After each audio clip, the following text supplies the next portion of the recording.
ನಮಸ್ಕಾರ ವೀಕ್ಷಕರೇ ಪ್ರಜ್ವಲ್ ರೇವಣ್ಣ ಪೆನ್ಡ್ರೈವ್ ಪ್ರಕರಣ ಕ್ಷಣಕ್ಕೊಂದು ತಿರುವು ಪಡೆದುಕೊಳ್ತಾ ಇದೆ.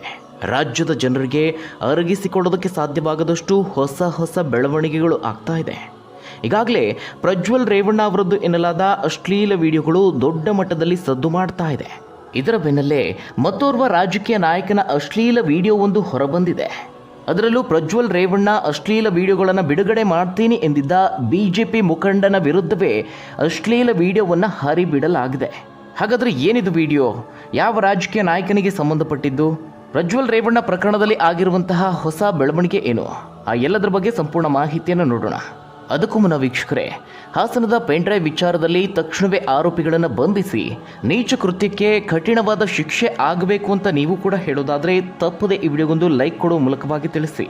ಹಾಗೆ ಪ್ರಕರಣದ ಎಲ್ಲ ಸಂಪೂರ್ಣ ಮಾಹಿತಿಗಾಗಿ ತಪ್ಪದೆ ಚಾನಲ್ಗೆ ಸಬ್ಸ್ಕ್ರೈಬ್ ಮಾಡಿ. ಲೈಂಗಿಕ ದೌರ್ಜನ್ಯ ಅತ್ಯಾಚಾರ ಪ್ರಕರಣ ಎದುರಿಸುತ್ತಿರುವಂತಹ ಪ್ರಜ್ವಲ್ ರೇವಣ್ಣ ಎಲ್ಲಿದ್ದಾರೆ ಅನ್ನೋದ್ರ ಬಗ್ಗೆ ಯಾವುದೇ ಮಾಹಿತಿ ಇಲ್ಲ. ಹೀಗಾಗಿನೇ ಸುಮಾರು 196 ದೇಶಗಳಿಗೆ ಆತನ ಮಾಹಿತಿಯನ್ನು ಫೋಟೋ ಸಮೇತವಾಗಿ ಕಳುಹಿಸಿಕೊಡಲಾಗಿದೆ. ಈಗಾಗಲೇ ಪ್ರಜ್ವಲ್ ರೇವಣ್ಣ ತಲೆಮರೆಸಿಕೊಂಡು ಸಾಕಷ್ಟು ದಿನಗಳಾಗಿದೆ. ಆದರೆ ಈವರೆಗೆ ಪತ್ತೆಯಾಗಿಲ್ಲ. ಆತ ಭಾರತದಲ್ಲಿದ್ದಾನೋ ಅಥವಾ ವಿದೇಶಕ್ಕೆ ಪಲಾಯನ ಮಾಡಿದ್ದಾನೋ ಅನ್ನೋದ್ರ ಬಗ್ಗೆಯೂ ಯಾವುದೇ ಸ್ಪಷ್ಟತೆ ಇಲ್ಲ. ಇನ್ನು ಪ್ರಕರಣಕ್ಕೆ ಬೇರೆ ಟ್ವಿಸ್ಟ್ ಸಿಗ್ತಾ ಇದೆ. ರಾಷ್ಟ್ರೀಯ ಮಹಿಳಾ ಆಯೋಗ ನೀಡಿದಂತಹ ಪತ್ರಿಕಾ ಪ್ರಕಟಣೆ ಈಗ ದೊಡ್ಡ ಮಟ್ಟದಲ್ಲಿ ಸಂಚಲನಕ್ಕೆ ಕಾರಣವಾಗಿದೆ. ಎಲ್ರಿಗೂ ಒಂದು ರೀತಿ ಶಾಕ್ ನೀಡಿದೆ ಅಂತಲೇ ಹೇಳ್ಬೋದು. ಯಾಕಂದರೆ ಈವರೆಗೆ ಪ್ರಜ್ವಲ್ ರೇವಣ್ಣ ವಿರುದ್ಧವಾಗಿ ಯಾವುದೇ ಮಹಿಳೆ ನಮ್ಮ ಬಳಿ ದೂರನ್ನೇ ದಾಖಲು ಮಾಡಿಲ್ಲ ಅಂತ ಸ್ಪಷ್ಟನೆಯನ್ನು ನೀಡಿದೆ. ಆದರೆ ಇದೇ ಪ್ರಕರಣದಲ್ಲಿ ಮಹಿಳಾ ಆಯೋಗಕ್ಕೆ ಓರ್ವ ಮಹಿಳೆ ನೀಡಿದಂತಹ ದೂರು ಈಗ ಈ ಒಂದು ಪ್ರಕರಣಕ್ಕೆ ಒಂದು ದೊಡ್ಡ ಟ್ವಿಸ್ಟನ್ನು ನೀಡಿದೆ. ಪ್ರಜ್ವಲ್ ವಿರುದ್ಧವಾಗಿ ಸುಳ್ಳು ದೂರು ನೀಡಲು ಮಹಿಳೆ ಮೇಲೆ ಒತ್ತಡ ಹಾಕಲಾಗಿದೆ. ಈ ಬಗ್ಗೆ ರಾಷ್ಟ್ರೀಯ ಮಹಿಳಾ ಆಯೋಗಕ್ಕೆ ಸಂತ್ರಸ್ತೆ ದೂರು ನೀಡಿರುವುದಾಗಿ ಪತ್ರಿಕಾ ಪ್ರಕಟಣೆಯಲ್ಲಿ ಸ್ಫೋಟಕ ಮಾಹಿತಿಯನ್ನು ಬಹಿರಂಗಪಡಿಸಿದೆ. ಪೊಲೀಸರು ಅಂತ ಹೇಳಿಕೊಂಡು ಬಂದಂತಹ ಮೂವರು ಪ್ರಜ್ವಲ್ ವಿರುದ್ಧ ಸುಳ್ಳು ದೂರು ನೀಡುವಂತೆ ಒತ್ತಡವನ್ನು ಹೇರಿದ್ದಾರೆ. ಬೇರೆ ಫೋನ್ ನಂಬರ್ಗಳಿಂದ ನಿರಂತರವಾಗಿ ಕರೆ ಮಾಡಿ ಬೆದರಿಕೆಯನ್ನು ಹಾಕಲಾಗಿದೆ ಅಂತ ಸಂತ್ರಸ್ತೆ ದೂರನ್ನು ಕೊಟ್ಟಿದ್ದಾರೆ.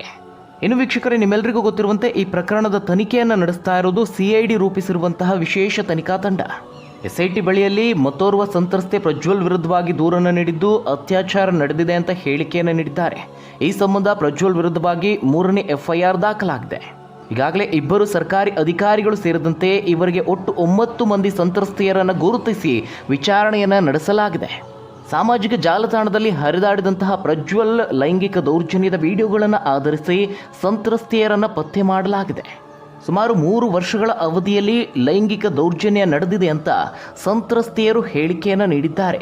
ಈ ಸಂತ್ರಸ್ತೆಯರ ಪಟ್ಟಿಯಲ್ಲಿ ಮಹಿಳಾ ಅಧಿಕಾರಿಗಳು, ಕೆಲವು ಸ್ಥಳೀಯ ಸಂಸ್ಥೆಗಳ ಮಹಿಳಾ ಜನಪ್ರತಿನಿಧಿಗಳು ಕೂಡ ಇದ್ದಾರೆ. ಅಭಿವೃದ್ಧಿ ಕಾರ್ಯಗಳ ಕುರಿತಾಗಿ ಚರ್ಚಿಸುವ ಹಾಗೆ ಅನುದಾನ ಕೊಡುವ ನೆಪದಲ್ಲಿ ತಮ್ಮನ್ನು ಕರೆಸಿಕೊಂಡು ಲೈಂಗಿಕ ದೌರ್ಜನ್ಯ ಎಸಗಿದ್ದಾರೆ ಅಂತ ಆ ಮಹಿಳಾ ಪ್ರತಿನಿಧಿಗಳು ಹೇಳಿಕೆಯಲ್ಲಿ ಉಲ್ಲೇಖಿಸಿದ್ದಾರೆ. ಇನ್ನು ಆ 2 ಸರ್ಕಾರಿ ಅಧಿಕಾರಿಗಳು ವರ್ಗಾವಣೆ ಉದ್ದೇಶಕ್ಕಾಗಿ ಪ್ರಜ್ವಲ್ರನ್ನ ಭೇಟಿ ಮಾಡಿದ್ರಂತೆ. ಕೋವಿಡ್ ಸಂದರ್ಭದಲ್ಲಿ 2019ರಿಂದ 2021ರ ತನಕ ಲೈಂಗಿಕ ದೌರ್ಜನ್ಯ ನಡೆದಿದೆ ಅನ್ನುವ ಮಾಹಿತಿಯನ್ನು SIT ಮೂಲಗಳು ತಿಳಿಸಿವೆ. ಇದಿಷ್ಟು ಪ್ರಜ್ವಲ್ ರೇವಣ್ಣ ಪ್ರಕರಣದಲ್ಲಿ ಆಗಿರುವಂತಹ ಹೊಸ ಬೆಳವಣಿಗೆ. ಇನ್ನು ಪ್ರಜ್ವಲ್ ರೇವಣ್ಣ ಬಂಧನಕ್ಕೆ ಎಷ್ಟು ಒತ್ತಡ ಇದೆಯೋ ಅದೇ ರೀತಿಯಾಗಿ ಪೆನ್ಡ್ರೈವ್ ವೈರಲ್ ಮಾಡಿದ ಕಿಡಿಗೇಡಿಗಳ ಬಗ್ಗೆಯೂ ಆಕ್ರೋಶ ಹೆಚ್ಚಾಗಿದೆ. ಆದರೆ ಈವರೆಗೆ ಪೆನ್ಡ್ರೈವ್ ವೈರಲ್ ಮಾಡಿದಂತಹ ಯಾವುದೇ ಆರೋಪಿಗಳ ಬಂಧನವಾಗಿಲ್ಲ. ನವೀನ್ ಗೌಡ, ಶರತ್, ಪುಟ್ಟರಾಜು, ಡ್ರೈವರ್ ಕಾರ್ತಿಕ್ ಮೇಲೆ ವಿಡಿಯೋ ವೈರಲ್ ಮಾಡಿರುವಂತಹ ಗಂಭೀರ ಆರೋಪ ಇದೆ. ಈ ನಡುವೆ ಹಾಸನದ ಬಿಜೆಪಿ ಮುಖಂಡರಾದ ಹಾಗೆ ವಕೀಲರಾದ ದೇವರಾಜೇಗೌಡರು ದಿನಕ್ಕೊಂದು ಸುದ್ದಿಗೋಷ್ಠಿಯನ್ನು ನಡೆಸಿ ಹೊಸ ಆರೋಪಗಳನ್ನು ಮಾಡುತ್ತಲೇ ಬಂದಿದ್ದಾರೆ. ಪೆನ್ಡ್ರೈವ್ನಲ್ಲಿದ್ದ ಹೆಣ್ಣುಮಕ್ಕಳ ವಿಡಿಯೋಗಳನ್ನು ರಾಜಕೀಯವಾಗಿ ತಮ್ಮ ಸ್ವಾರ್ಥಕ್ಕಾಗಿ ಬಳಸಿಕೊಂಡಿದ್ದಾರೆ ಅಂತ ಕಾಂಗ್ರೆಸ್ ಮೇಲೆ ನೇರವಾಗಿ ಆರೋಪವನ್ನು ಮಾಡಿದ್ದಾರೆ. ಅದರಲ್ಲೂ ಪ್ರಮುಖವಾಗಿ DK ಶಿವಕುಮಾರ್ ಈ ಒಂದು ಪ್ರಕರಣದ ರೂವಾರಿ, ಈ ಒಂದು ಪ್ರಕರಣದ ಸೂತ್ರಧಾರಿ ಅಂತ ಗಂಭೀರ ಆರೋಪ ಮಾಡಿದ್ದಾರೆ. ಅಷ್ಟೇ ಅಲ್ಲ, ಸುದ್ದಿಗೋಷ್ಠಿಯಲ್ಲಿ ಅದಕ್ಕೆ ಸಂಬಂಧಪಟ್ಟಂತಹ ಒಂದು ಆಡಿಯೋವನ್ನು ರಿಲೀಸ್ ಮಾಡಿದ್ರು. ಆ ಮೂಲಕವಾಗಿ ಈ ಪ್ರಕರಣದಲ್ಲಿ ಒಂದು ಸಂಚಲನಕ್ಕೆ ಕಾರಣವಾಯಿತು. ಅದರ ಜೊತೆಗೆ ಕಾರ್ತಿಕ್ ತಮ್ಮ ಬಳಿ ಬಂದಂತಹ CCTV ದೃಶ್ಯವನ್ನು ಸಹ ಬಿಡುಗಡೆ ಮಾಡಿದ್ರು. ಇದು ಪ್ರಕರಣಕ್ಕೆ ಮತ್ತೊಂದು ಟ್ವಿಸ್ಟ್ ಸಿಕ್ಕಿದಂತಾಯಿತು. ದೊಡ್ಡ ಮಟ್ಟಿಗೆ ರಾಜಕೀಯ ಜಿದ್ದಾಜಿದ್ದಿಗೆ ಕಾರಣವಾಯಿತು. ಆದರೆ ಇದೀಗ ಹಾಸನದ ಬಿಜೆಪಿ ಮುಖಂಡರ ವಿರುದ್ಧವಾಗಿಯೇ ಅಶ್ಲೀಲ ವಿಡಿಯೋ ಒಂದು ದೊಡ್ಡ ಮಟ್ಟಿಗೆ ಸದ್ದು ಮಾಡ್ತಾ ಇದೆ. ಸೋಷಿಯಲ್ ಮೀಡಿಯಾದಲ್ಲಿ ಭಾರಿ ವೈರಲ್ ಆಗ್ತಾ ಇದೆ. ಹೌದು, ಪ್ರಜ್ವಲ್ ರೇವಣ್ಣ ವಿರುದ್ಧವಾಗಿ ಅಶ್ಲೀಲ ವಿಡಿಯೋಗಳನ್ನು ಬಿಡುಗಡೆ ಮಾಡ್ತೀನಿ ಎಂದಿದ್ದ ದೇವರಾಜೇಗೌಡರ ವಿರುದ್ಧವಾಗಿಯೇ ಅಶ್ಲೀಲ ವಿಡಿಯೋವೊಂದನ್ನು ಹರಿಬಿಡಲಾಗಿದೆ. ಈ ಒಂದು ವೈರಲ್ ವಿಡಿಯೋದಲ್ಲಿ ಮಹಿಳೆಯ ಜೊತೆಗೆ ಆ ವ್ಯಕ್ತಿ ಅಸಭ್ಯವಾಗಿ ವರ್ತಿಸಿದ್ದಾರೆ ಎನ್ನಲಾಗಿದೆ. ವಿಡಿಯೋ ಕಾಲ್ನ ಸ್ಕ್ರೀನ್ ರೆಕಾರ್ಡ್ ಇದಾಗಿದ್ದು ಮಹಿಳೆಯೊಂದಿಗೆ ತಮ್ಮ ಖಾಸಗಿ ಅಂಗವನ್ನು ಪ್ರದರ್ಶನ ಮಾಡಿದ್ದಾರೆ ಎನ್ನಲಾಗಿದೆ. ಜೊತೆಗೆ ದೇವರಾಜೇಗೌಡರು ಪದೇ ಪದೇ ಕಾಲ್ ಮಾಡಿ ಅಶ್ಲೀಲವಾಗಿ ಮಾತನಾಡ್ತಾರೆ, ತನಗೆ ನಗ್ನವಾಗುವಂತೆ ಪೀಡಿಸ್ತಾರೆ ಅಂತ ಸಂತ್ರಸ್ತ ಮಹಿಳೆ ಆರೋಪವನ್ನು ಮಾಡಿದ್ದಾರೆ. ಹೀಗಾಗಿ ಕಳೆದ 3-4 ತಿಂಗಳಿಂದ ಪ್ರಜ್ವಲ್ ರೇವಣ್ಣ ಅಶ್ಲೀಲ ವಿಡಿಯೋಗಳು ನನ್ನ ಬಳಿ ಇದೆ, ಸಮಯ ಸಂದರ್ಭ ನೋಡಿ ಅದನ್ನು ಬಿಡುಗಡೆ ಮಾಡ್ತೀನಿ ಅಂತ ಹೇಳಿಕೊಂಡೇ ಬಂದಿರುವ ದೇವರಾಜೇಗೌಡರ ವಿರುದ್ಧವಾಗಿ ಈಗ ವಿಡಿಯೋ ಒಂದು ರಿಲೀಸ್ ಆಗಿರೋದು ಪ್ರಕರಣದಲ್ಲಿ ಒಂದು ಭಾರಿ ಸಂಚಲನಕ್ಕೆ ಕಾರಣವಾಗಿದೆ. ಮತ್ತೊಂದು ಕಡೆ SIT ಸಹ ತನಿಖೆಯನ್ನು ಚುರುಕುಗೊಳಿಸಿದೆ. ಈಗಾಗಲೇ ದೇವರಾಜೇಗೌಡರನ್ನ ವಿಚಾರಣೆಗೆ ಒಳಪಡಿಸಲಾಗಿತ್ತು. ಪ್ರಕರಣ ಸಂಬಂಧ ಇತ್ತೀಚೆಗೆ ಕೆಲ ದಾಖಲೆಗಳನ್ನು ಬಿಡುಗಡೆ ಮಾಡಿದ್ದ ದೇವರಾಜೇಗೌಡರು ಮುಖ್ಯಮಂತ್ರಿ ಸಿದ್ದರಾಮಯ್ಯ, ಉಪಮುಖ್ಯಮಂತ್ರಿ DK ಶಿವಕುಮಾರ್ ಹಾಗೆ ಸರ್ಕಾರದ ವಿರುದ್ಧವಾಗಿ ಗಂಭೀರ ಆರೋಪವನ್ನು ಮಾಡಿದ್ರು. ಹೀಗಾಗಿ ತಮ್ಮ ಬಳಿ ಇರುವಂತಹ ಸಾಕ್ಷ್ಯಾಧಾರಗಳು, ಮೊಬೈಲ್ ಸಂಭಾಷಣೆಯ ಆಡಿಯೋ, ಫೋಟೋ ದಾಖಲೆಗಳ ಸಮೇತವಾಗಿ ವಿಚಾರಣೆಗೆ ಹಾಜರಾಗುವಂತೆ ಅಧಿಕಾರಿಗಳು ಅವರಿಗೆ ನೋಟಿಸ್ ಅನ್ನು ಕೊಟ್ಟಿದ್ದಾರೆ. ಇನ್ನು ಡ್ರೈವರ್ ಕಾರ್ತಿಕ್ ವಿಚಾರವಾಗಿ ಲೈಂಗಿಕ ದೌರ್ಜನ್ಯದ ವಿಡಿಯೋಗಳನ್ನು ಬಿಡುಗಡೆ ಮಾಡಿರುವಂತಹ ಆರೋಪ ಕೇಳಿಬಂದಿರುವ ಹಿನ್ನೆಲೆಯಲ್ಲಿ ಅಧಿಕಾರಿಗಳು ವಿಚಾರಣೆಗೆ ಬರುವಂತೆ ಅವರಿಗೂ ಸಹ ನೋಟಿಸನ್ನು ಕೊಟ್ಟಿದ್ದಾರೆ. ಮೊದಲ ಬಾರಿ ನೋಟಿಸ್ ನೀಡಿದಾಗ ದೇವರಾಜೇಗೌಡರು ಮಾತ್ರ ವಿಚಾರಣೆಗೆ ಹಾಜರಾಗಿದ್ದರು, ಕಾರ್ತಿಕ್ ಬಂದಿರಲಿಲ್ಲ. ಹೀಗಾಗಿ ಮತ್ತೆ ಕಾರ್ತಿಕ್ಗೆ ನೋಟಿಸನ್ನು ನೀಡಲಾಗಿದೆ. ಜೊತೆಗೆ ಈ ಪ್ರಕರಣದಲ್ಲಿ ಮತ್ತೊಂದು ಮಹತ್ವದ ಬೆಳವಣಿಗೆ ಅಂದರೆ ಈ ಲೈಂಗಿಕ ದೌರ್ಜನ್ಯದ ವಿಡಿಯೋಗಳನ್ನು ವೈರಲ್ ಮಾಡಿದ ಸಂಬಂಧ ಹಾಸನದ ಸೈಬರ್ ಠಾಣೆಯಲ್ಲಿ ಪ್ರಕರಣ ದಾಖಲಾಗಿದೆ. ಈ ಒಂದು ಪ್ರಕರಣವನ್ನು SITಗೆ ವರ್ಗಾಯಿಸುವಂತಹ ಪ್ರಕ್ರಿಯೆ ಆರಂಭವಾಗಿದೆ. ಡ್ರೈವರ್ ಕಾರ್ತಿಕ್, ಪುಟ್ಟಿ ಅಲಿಯಾಸ್ ಪುಟ್ಟರಾಜು, ನವೀನ್ ಗೌಡ ಎಂಬುವರ ವಿರುದ್ಧವಾಗಿ ಹಾಸನದ ಸೈಬರ್ ಠಾಣೆಯಲ್ಲಿ ದೂರು ದಾಖಲಾಗಿದೆ. ಬಂಧನ ಭೀತಿಯನ್ನು ಎದುರಿಸುತ್ತಿರುವಂತಹ ಈ ಮೂವರು ನಿರೀಕ್ಷಣಾ ಜಾಮೀನಿಗಾಗಿ ಅರ್ಜಿಯನ್ನು ಸಲ್ಲಿಸಿದ್ರು. ಆದರೆ ಕೋರ್ಟ್ ಆ ಒಂದು ಅರ್ಜಿಯನ್ನು ವಜಾಗೊಳಿಸಿದೆ. ಆರೋಪಿ ನವೀನ್ ಗೌಡ ತನ್ನ ಸ್ನೇಹಿತನ ಜೊತೆಗೆ ಮಾತನಾಡುವಂತಹ ಆಡಿಯೋವೊಂದನ್ನು ಕುಮಾರಸ್ವಾಮಿ ಅವರು ಸುದ್ದಿಗೋಷ್ಠಿಯಲ್ಲಿ ಬಿಡುಗಡೆ ಮಾಡಿದರು. ಆ ಒಂದು ಆಡಿಯೋದಲ್ಲಿ ಆತ ಪ್ರಜ್ವಲ್ ರೇವಣ್ಣ ವಿಡಿಯೋವನ್ನು ವೈರಲ್ ಮಾಡಿದ್ದು ನಾನೇ, ಸುಮಾರು 100 ಪೆನ್ಡ್ರೈವ್ಗಳನ್ನು ನಾನೇ ಕಳುಹಿಸಿಕೊಟ್ಟಿದ್ದೇನೆ ಅನ್ನುವ ಮಾತನ್ನು ತನ್ನ ಸ್ನೇಹಿತನ ಜೊತೆಗೆ ಮಾತನಾಡಿದ್ದಾನೆ. ಹೀಗಾಗಿ ವಿಡಿಯೋ ವೈರಲ್ ಪ್ರಕರಣದ ಹಿಂದೆ ಈ ಆರೋಪಿಗಳ ಕೈವಾಡ ಇರೋದು ಮತ್ತಷ್ಟು ದೃಢವಾಗ್ತಾ ಇದೆ. ಇನ್ನು ಈ ಪ್ರಕರಣ ಸಂಬಂಧ ಮತ್ತೊಂದು ಫೋಟೋ ವೈರಲ್ ಆಗಿದ್ದು ಭಾರೀ ಸಂಚಲನಕ್ಕೆ ಕಾರಣವಾಯಿತು. ಹಾಸನ ಕಾಂಗ್ರೆಸ್ ಲೋಕಸಭಾ ಅಭ್ಯರ್ಥಿ ಶ್ರೇಯಸ್ ಪಟೇಲ್ ಆರೋಪಿಗಳ ಜೊತೆಗೆ ಫೋಟೋ ತೆಗೆಸಿಕೊಂಡಿದ್ದು JDS ಹಾಗೆ BJP ಕಾರ್ಯಕರ್ತರು ಈ ಫೋಟೋಗಳನ್ನು ವೈರಲ್ ಮಾಡ್ತಿದ್ದಾರೆ.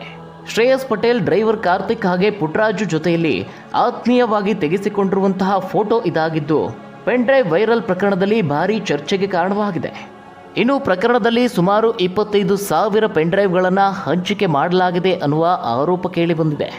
ಇದೀಗ ಈ ಒಂದು ಪ್ರಕರಣದ ಪಿತೂರಿಯಲ್ಲಿ ಉಪಮುಖ್ಯಮಂತ್ರಿ DK ಶಿವಕುಮಾರ್ ಅವರೇ ಮಾಸ್ಟರ್ ಮೈಂಡ್ ಆಗಿದ್ದು ಕೂಡಲೇ ಅವರನ್ನು ಸಂಪುಟದಿಂದ ವಜಾ ಮಾಡಲು ಮುಖ್ಯಮಂತ್ರಿಗಳಿಗೆ ನಿರ್ದೇಶನ ನೀಡಬೇಕು ಅಂತ JDS ರಾಜ್ಯಪಾಲರಲ್ಲಿ ಮನವಿಯನ್ನು ಮಾಡಿಕೊಂಡಿದೆ.